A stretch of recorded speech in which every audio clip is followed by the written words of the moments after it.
This is Wright Brennan with the Lost in the Midlands podcast, brought to you by C. Wright Roofing. And today I am fired up to be here with Mr. Matt Lyons with Carefree Boat Club. Matt, thanks for coming on, man. Good morning, sir. Thanks for having me. Yeah, I'm really excited to hear about your boat club. Recently, I've moved over Lakeside, so this is so exciting.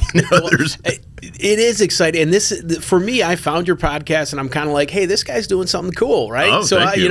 I'm a fan of what you're doing. I saw your BNI connections and all Rock that and roll. stuff. So I really I appreciate what you're doing. Oh, yeah. As a small business owner myself, I appreciate what you're doing. I'm happy to be part of this. Hope I don't let you down. Hey, listen, every little piece of content helps. I love hearing people's stories, and hopefully the audience we're going to hear a lot about the benefits of being a part of this club. But before we get into that, let's hear about your background, a little bit of your story. Are you from? You're not a native, are you? I am not native of South Carolina. I am originally from just outside Chicago. Oh, wow. So I'm a Midwest guy, born and raised my entire life. I love deep dish pizza.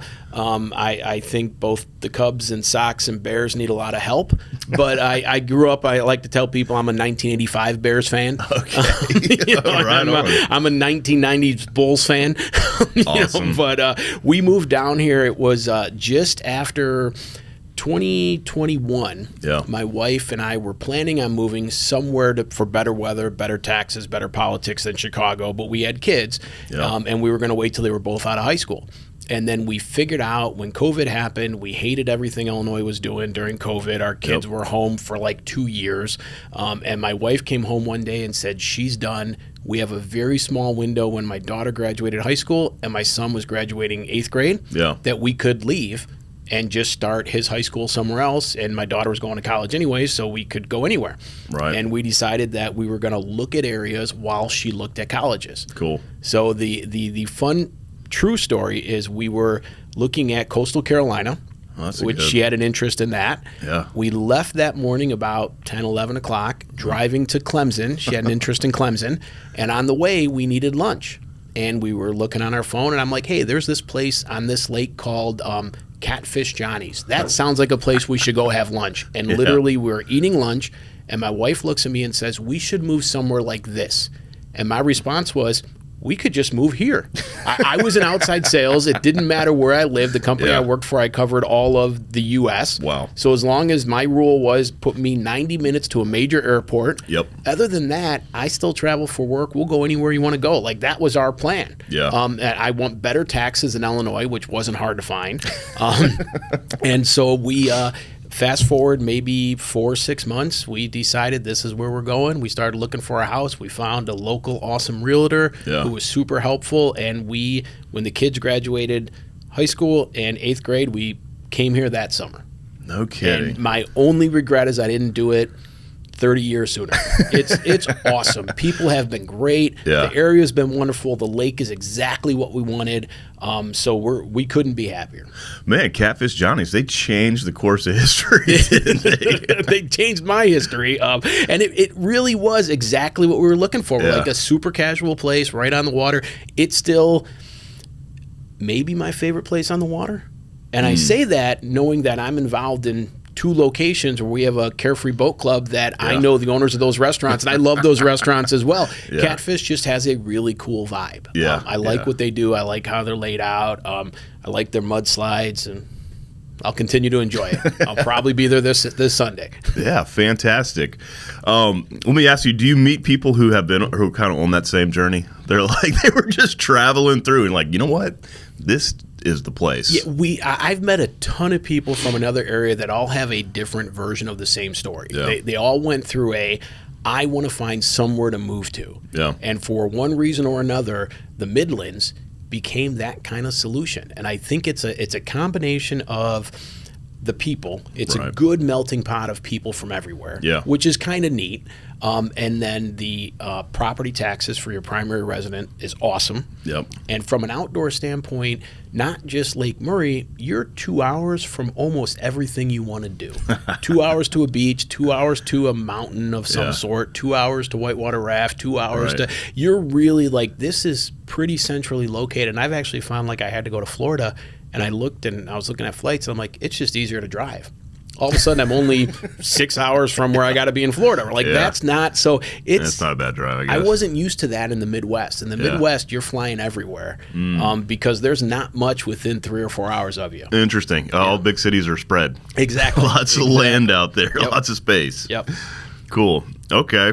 Well, so what were you selling? What was you said you were in outside sales. What was your? Yep. I worked for a company called Skyjack that manufactured construction equipment, scissor lifts and booms and so forth. And great company out of Canada, wonderful people, no complaints whatsoever. And I enjoyed the job while I was there, and I'm not there anymore. And I'm living my life doing what I'm doing down here on Lake Murray and Carefree Boat Club.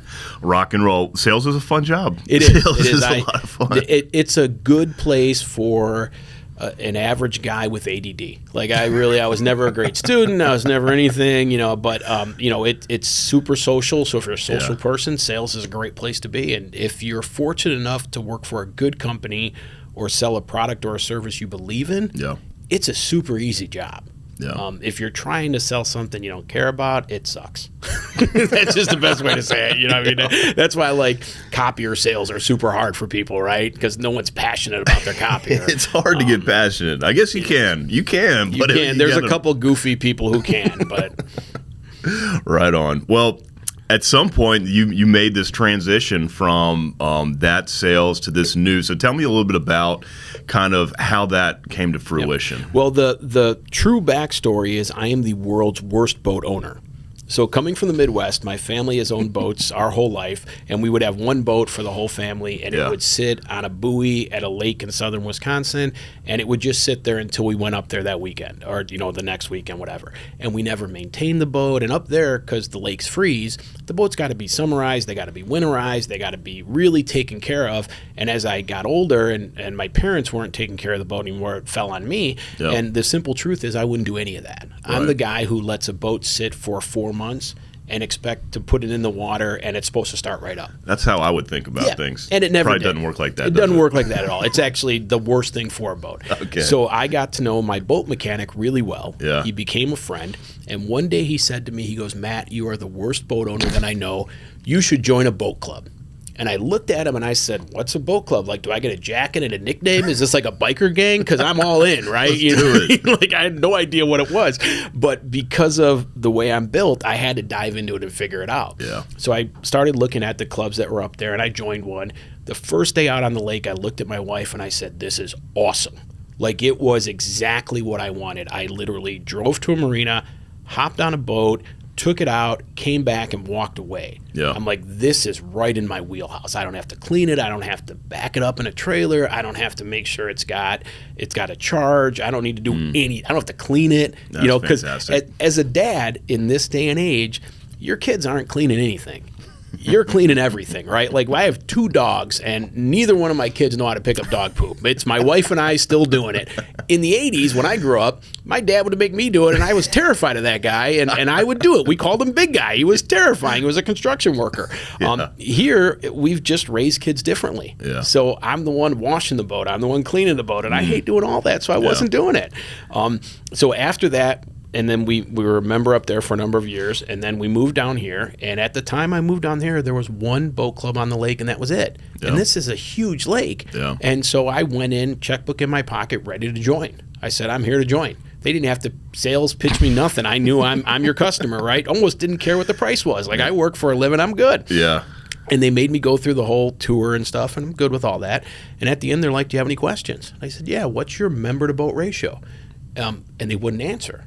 And it's the only thing you need to know when you talk to a boat club. The member to boat ratio answers the big question: are you going to have a boat on the 4th of July when I want it? Are you going to have a boat every Saturday when I want it? Or am I going to join, pay a bunch of money, and never be able to take a boat out when I need to? Wow. The only answer to that question is the member to boat ratio. Yeah. And the club that I came from in the Midwest really harped on that, and we had a great experience. So this place, the club here, wouldn't give me that answer. So I left without joining. A week later, they call me. They offer me money off. It's awesome. And I said, "I just need an answer to this one question." Still wouldn't give me an answer. A week later, they call me again, give me more money off. I'm like, great, if I wait long enough, maybe it'll be free. And they still wouldn't give me an answer. And so at the end of that call, I looked at my wife and I said, "Sweetheart, we have to buy a boat or I've got to start a business." And she looked at me, and God bless her, she looked at me and she goes, Matt, you are the worst boat owner anyone knows. She goes, you promised me you would not own a boat again. I'm like, well, are you okay if we open a business? And she goes, yeah, you've done that, so let's give that a shot. Awesome. And we opened it with no clue where we were going to operate from, how to do it, anything. Yeah. And because, again, of my business addiction and my ADD, I had to dive into the business model behind a boat club. And I realized you can start one on your own. Yeah. So I could have Matt's Boat Club or, Lake Murray's Boat Club. Or you can join a franchise. So there's 2 franchises out there. Or you can buy a licensing agreement, which is what I did, which is Carefree. Oh, cool. So it's a weird situation where they don't take any of my revenue. They don't dictate anything that I do. Yeah. But they give me a ton of support, a ton of help. I have buying power. We buy 18 boat brands direct from the manufacturers under really aggressive pricing. Yeah. So it operates a lot like a franchise. It's just not exactly a franchise, which is great for me because I still have freedom to do what I want. Yeah. So like, for example, we have wave runners in our fleet, and the club I belong to up in the Midwest had no wave runners, and I always wanted them. And that owner told me, oh no, we can't because insurance won't allow it. So after I opened up Carefree, I'm talking to the insurance company. I'm like, I really wish you guys allowed me to have wave runners. And they go, we do. I'm like, no, I thought that wasn't allowed. They're like, no, it's absolutely allowed. The owner of the club up there lied to me because he didn't want them in the fleet because they're a nightmare to maintain. They cost more to insure, all that stuff. Good for you, not for him. Yeah, but I'm like, you know what? I want it, so I'm going to do it. I've started the entire business of if there's something I wanted in a club, I'm just doing it. And if it someday makes money, great. If it's just a lot of fun and a lot of bad choices that turn out awesome, then that's cool too. I'm only going to go around this planet once. I might as well have fun with Take a it. swing. I love it. Exactly. All right, let me back you up to the beginning of the boat club. How'd you get your first? How'd you get your membership? You and your wife, 2 members. Who's number 3? That was it. Yeah, and I wasn't paying. So yeah, we through the Carefree program, they do a training down or up at their corporate, and it was about a week's worth of training on their system, their program, all that stuff, and their marketing. So when I came back, it was it was basic marketing stuff, right? So paying for Google ads, paying for Facebook ads, paying for Facebook posts, and all that. So we really went through the first season of trying to figure it out. Right. You know what I mean? And then since then, we've kind of tweaked it here, tweaked it there. Word of mouth has helped us quite a bit. For sure. We were located on a pretty busy road, so people would just stop in and ask what a boat club is. Do you rent a boat? Do you this? Do you that? So we've done a lot of different ways to grow the brand and grow the recognition and so forth. And but yeah, initially we had no clue. I had 4 boats. I started with 4 boats in the water and not 1 member. This is Wright Brennan, the owner of Sea Right Roofing. When it comes to the maintenance of your roof, you want to know that you have an experienced team that knows what they're doing. And with 10 years in the business, we check all the boxes. Leaky roof, storm damage, or just overdue on maintenance, give us a call at 803-828-4181 for a free estimate. Again, that's 803-828-4181. And remember, our commitment is to roof it the right way.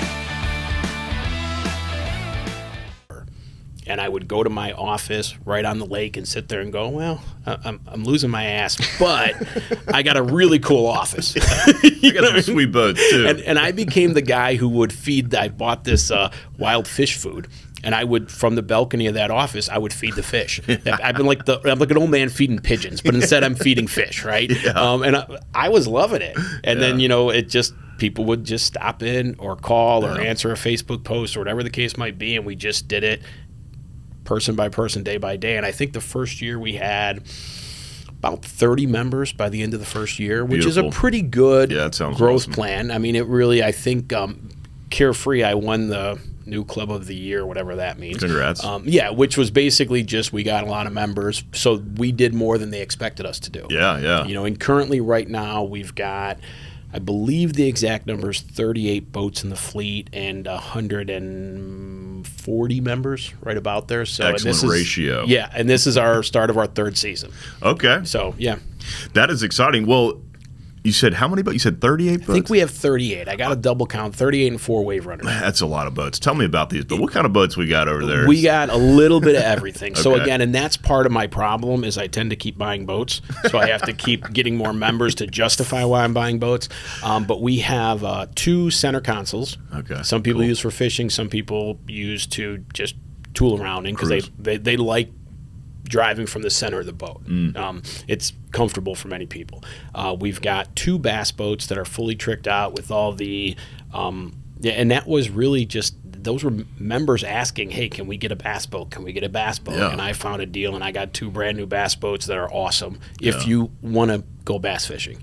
We also have a... I do. Okay, there you go. Well, and we have one of our members, or one of our business relationships, is a pro angler who lives on Lake Murray. Okay. And Kate takes out members once a week. Yeah. We schedule it, and if a member wants to learn how to fish, she takes them out for 4 hours and shows them. She doesn't charge a nickel for it. Yeah. And you're out on a Carefree boat, so it's a boat you get familiar with. Then we've got 3 double-decker Tri-Tunes with 200 horsepower engines and slides off the back. So those are super popular. They don't get used as much as you think because from the dad standpoint, they're not great to drive. They're real heavy. They're they're basically a Rubik's cube on the water, so they're not aerodynamic. They eat up a ton of gas, but the kids love them. The kids love it. Exactly. And then we've got, let me think here, 1 wake surf boat for those who want to wake surf. And what's interesting is that's probably our least used boat. Okay. Just because you've got to kind of learn how to wake surf, and you got to put a lot of time and effort into it. It's cool, but you got to put time and effort into doing that. Then we've got about 10 or 8 to 10 bow riders, speed boats, ski boats, whatever you want to call them, deck boats, right? Those are 22 to 24 footers, and then all the rest are Tri-Tunes. So we don't have any pontoons. All of them are Tri-Tunes. Most are 200 horsepower engine, 23 to 25 footers. Some are, our smallest one is a 22 footer. Our smallest engine now is a 150. The ski boats, we do have some 300s on there. Most are right in that 250 range, but we have, I think, 4 300 horsepower engines. So a really good variety, so you can do what you want to do that day. That's kind of fantastic. That's one of the best advantages of a boat club is I have little kids in from out of town and they want the double decker. Great, we can do that. I have my teenagers who live with me and they want to wake surf or kneeboard. We can do that. I have myself and my wife who want to drive around, drink cocktails, and float. We can do that. You pick the boat that works for the day, right? And that's really the whole goal of all of it. Is just that you can never get that off one boat. Yeah, wow, an impressive fleet. And again, and we don't keep any boat longer than 2 seasons. So right now we're rotating out some of our first boats we bought, replacing them with new boats, and that's kind of for a couple reasons.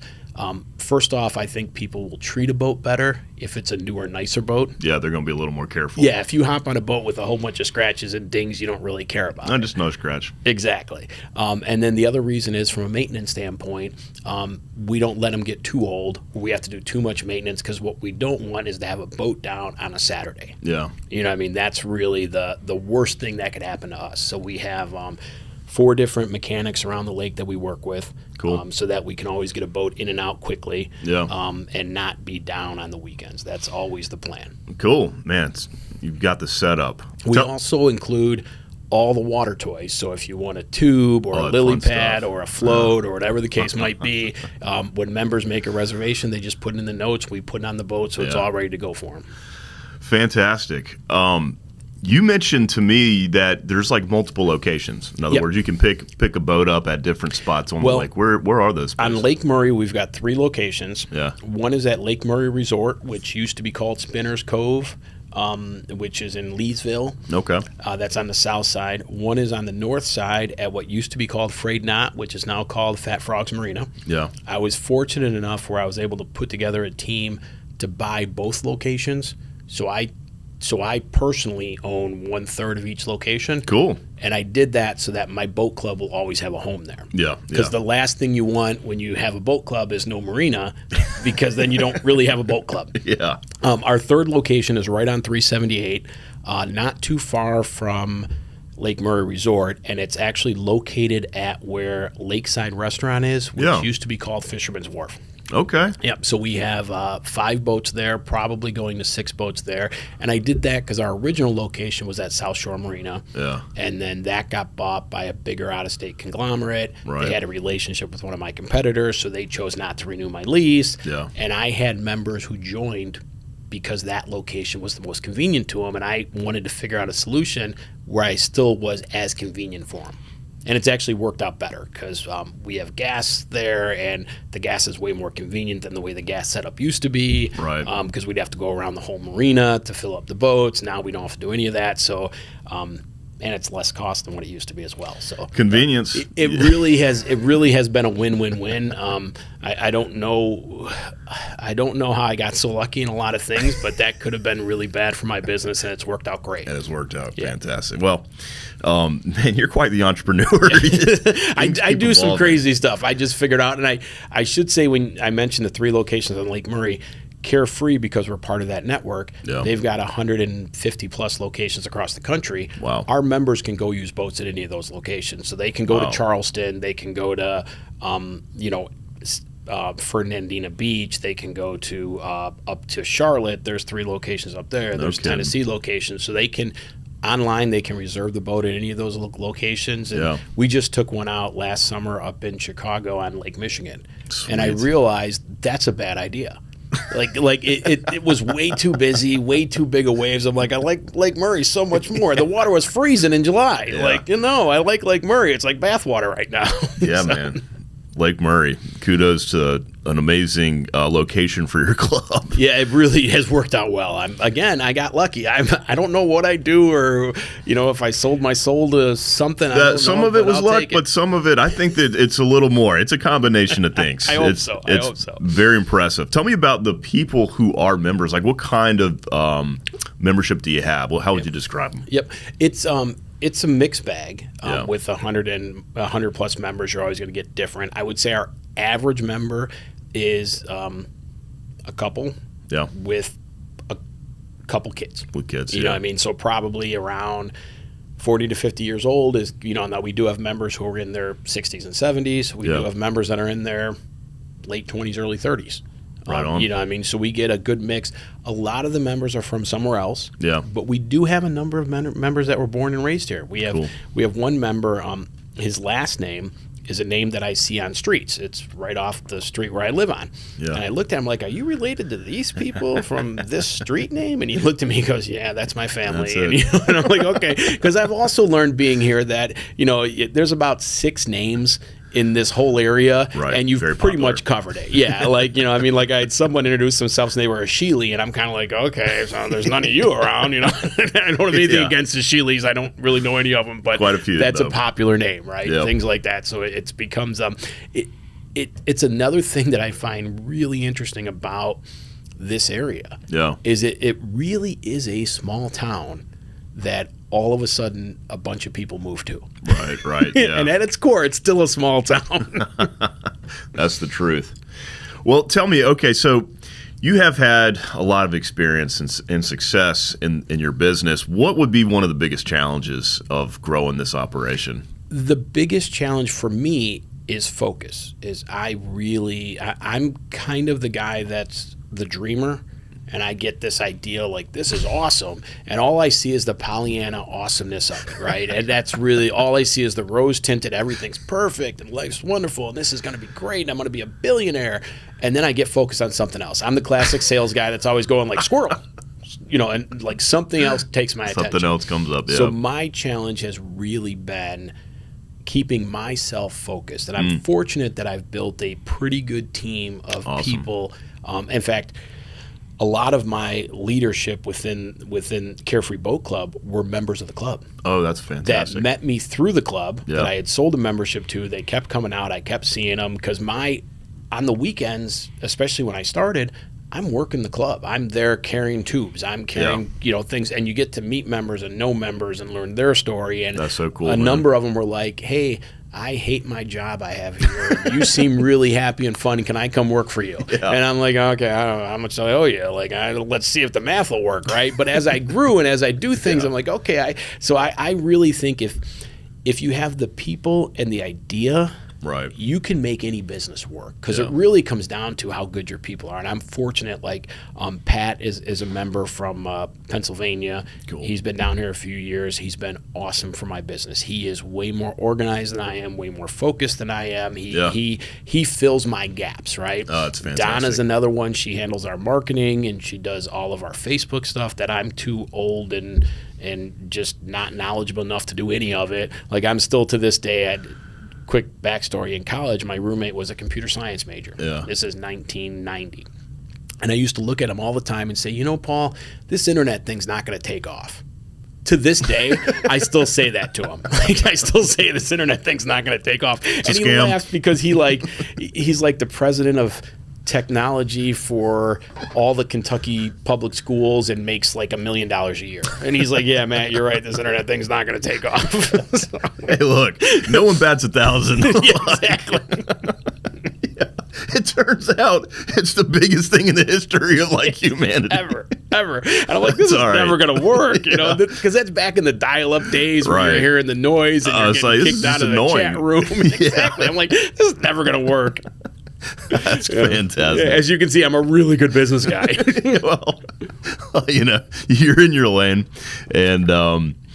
And so can people, is there still time this summer to get out, to join, get out there for maybe the 4th or something cool? Yep, absolutely. Like, at this point, so we run specials throughout the year. Yeah. And those specials coincide with the time of year, right? So if you want to join a club as inexpensive as possible, that's going to be November, because you're not going to be out on a boat and everyone's cutting their best deals and all that kind of stuff. And then as spring comes, the initiation fee specials get closer and closer to full price, right? So full price for us, and I'm very transparent with pricing.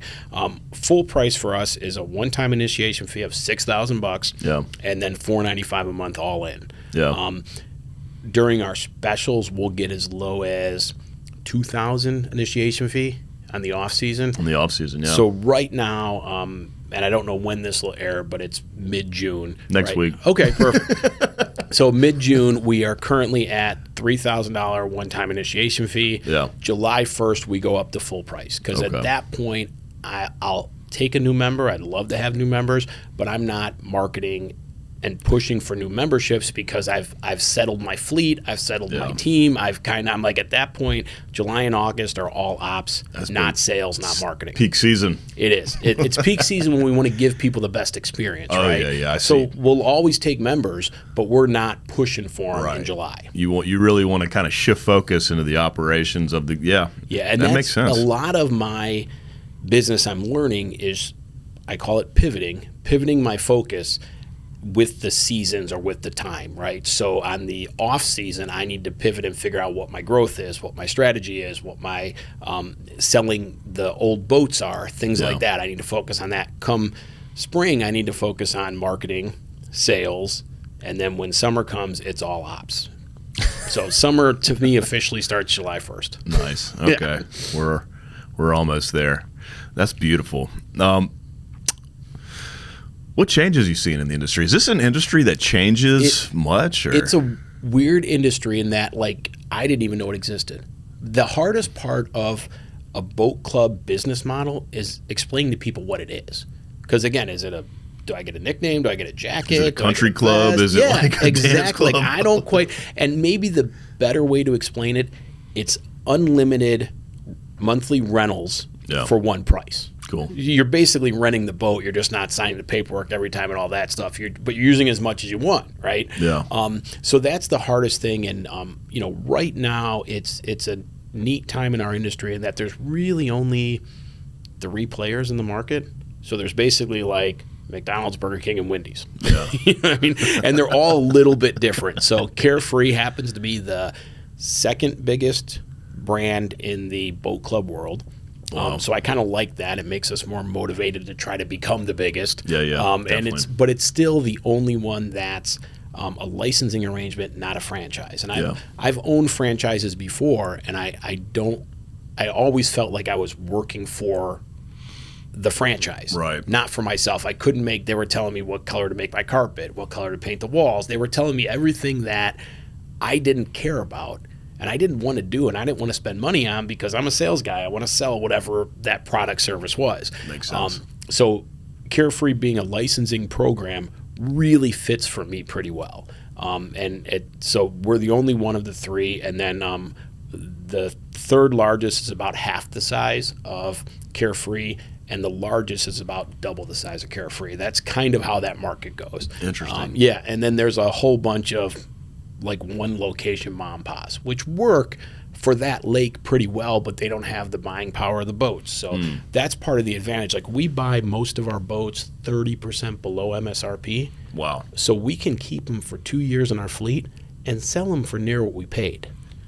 That seems like a critical piece. Yeah, that math works great, right? And, so if you're a single location staying on your own Matt's Boat Club, you're buying boats from a local dealer. You're maybe getting better than MSRP, but not near as good. So that's going to force you to keep your boats longer, that sort of thing. So it's just a little bit of a different mix. Interesting. Yeah. It's a cool fun business. It's a fun, cool business, I'll be honest with you. I think the market, the boating world, is going more and more this way, because to own a boat is a lot of cost, is a lot of time, and is a lot of hassle. To join a boat club is a third the cost of owning a boat. Yeah. And a boat is a depreciating asset. So owning it doesn't really help you. You're never going to sell it for more than what you bought it for. It's like a car. Yeah. That's interesting.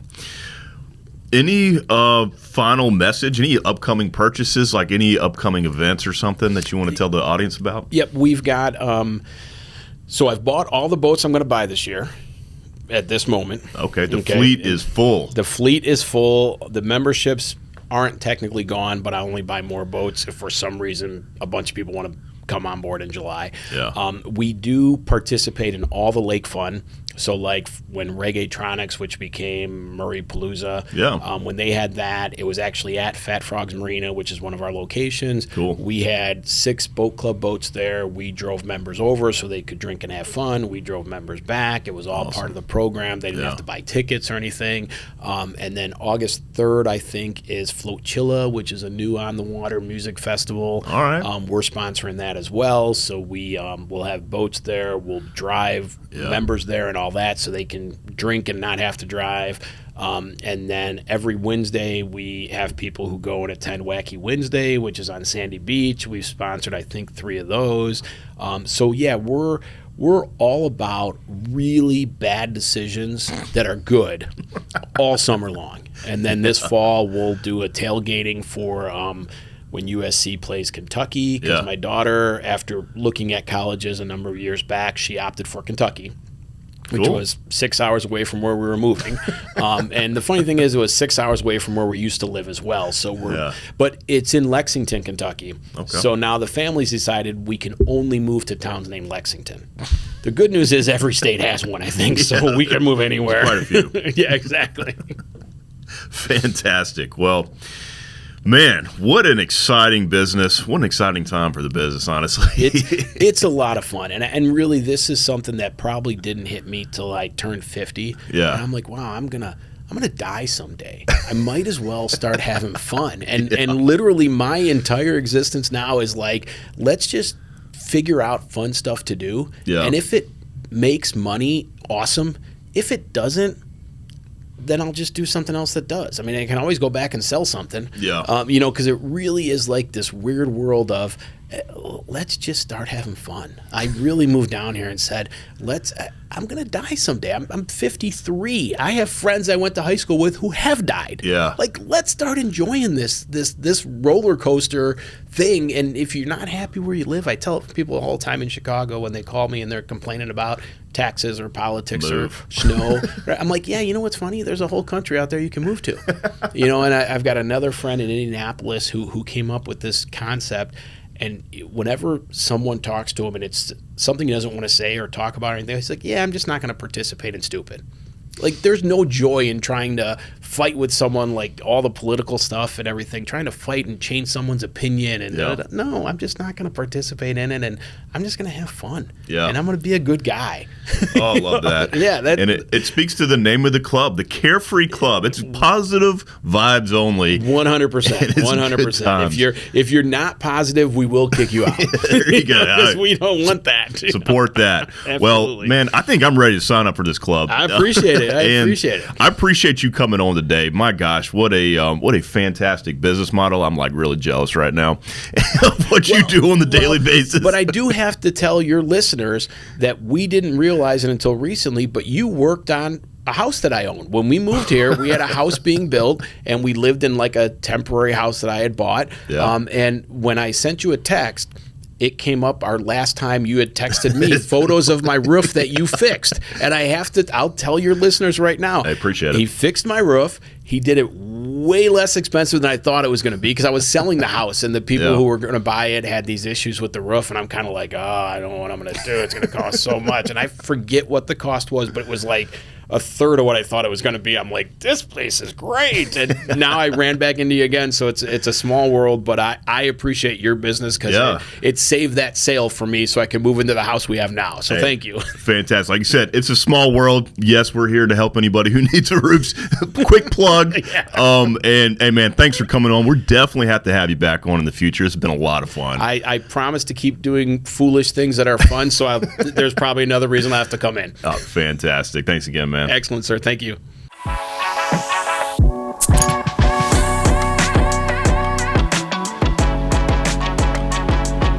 Hey everyone, many thanks for watching. If you enjoyed this episode, give us a follow and click the bell to stay up to date on future episodes, or click the link to watch another previous episode. Also, don't forget to like, share, and please leave us a comment. We'd love to hear your feedback.